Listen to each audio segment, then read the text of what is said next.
Hi everyone! In today's video, I'll be sharing my new journal featuring watercolor and textured art paper. I have never tried a journal like this before and I'm looking forward to starting. A lovely French couple designs it and their brand goes by the name Mellow. The journal arrives in a beautiful box and every detail is well made. I often feel a bit frightened about beginning on the first page, as blank pages can be truly intimidating, and you certainly don't want to spoil them right from the start. So I've decided to sketch a simple scene featuring a vintage cup, a few flowers and books, a subject that feels quite familiar for me to draw. I aim to capture a soothing and romantic atmosphere, as I believe it aligns perfectly with this journal. I will not be using a lot of colors. My primary choices are pink, muted greens, and perhaps a hint of turquoise, mainly for blending. The aim is to steer clear of overly vibrant shades, as I need more gentle hues. I need to test the paper first, therefore my illustrations are quite small, leaving space for experimentation.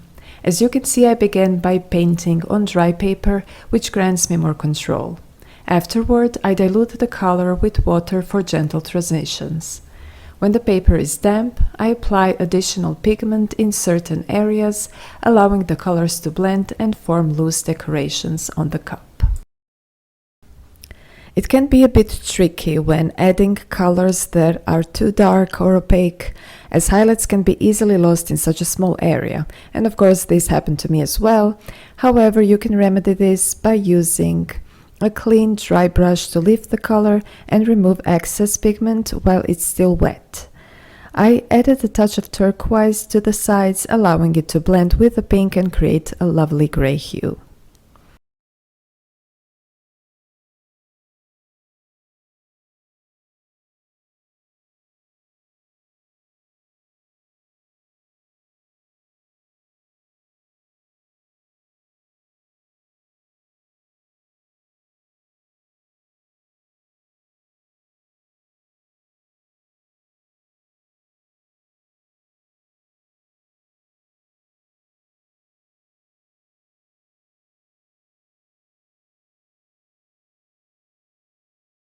As mentioned earlier, I prefer to employ a restricted array of colors within my palettes, utilizing them to generate new shades. To achieve a gray tone, I blend pink and turquoise accompanied by a hint of orange, or a more precise term golden deep, serving as a complementary color to blue. To create muted greens for leaves, I'll add a touch of orange and pink to the vibrant green. Additionally, I might occasionally allow them to blend naturally on the paper's surface. Even though I won't attempt to paint every detail and will allow certain elements to remain loosely painted, there is no need to rush.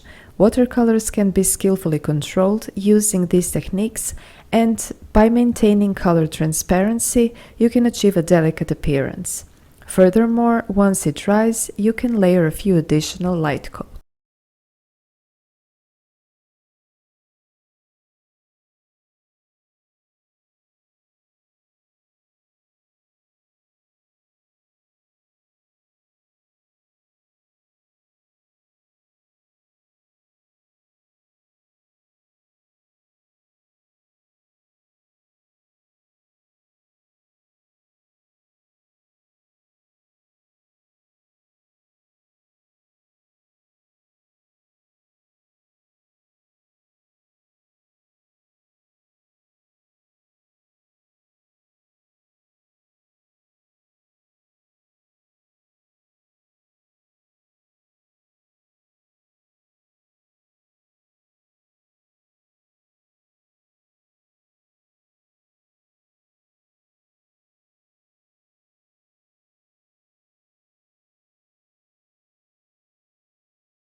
with a loose approach, aiming for subtle colors.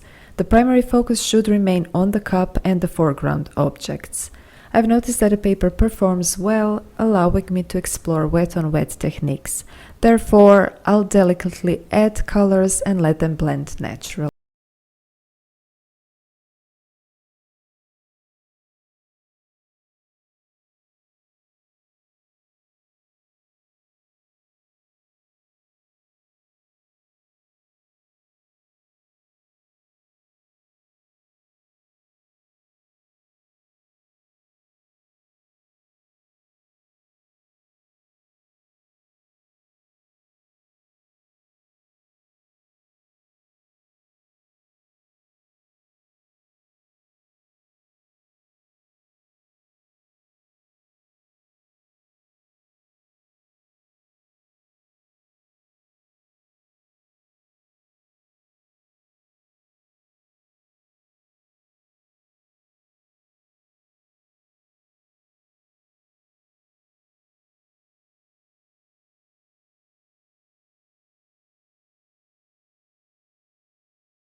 So the flowers have been loosely painted and I've added simple leaves to create a sense of movement.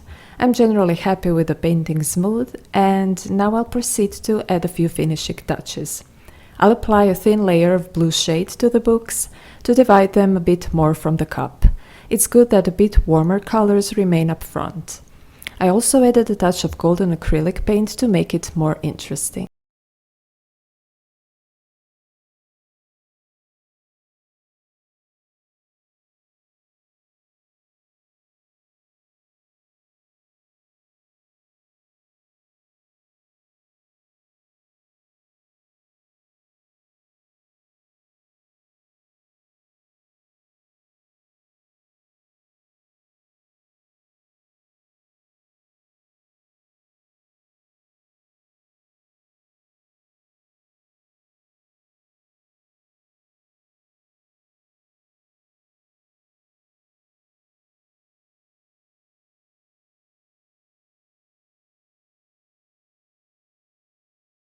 I find it a bit challenging to refine the shapes of the books with watercolors, so I'll employ watercolor pencils to fix those shapes.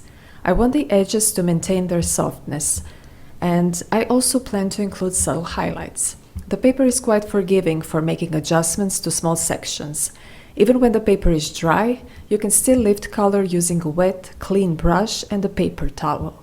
However, for the highlights, I find it easier to add a touch of white acrylic paint.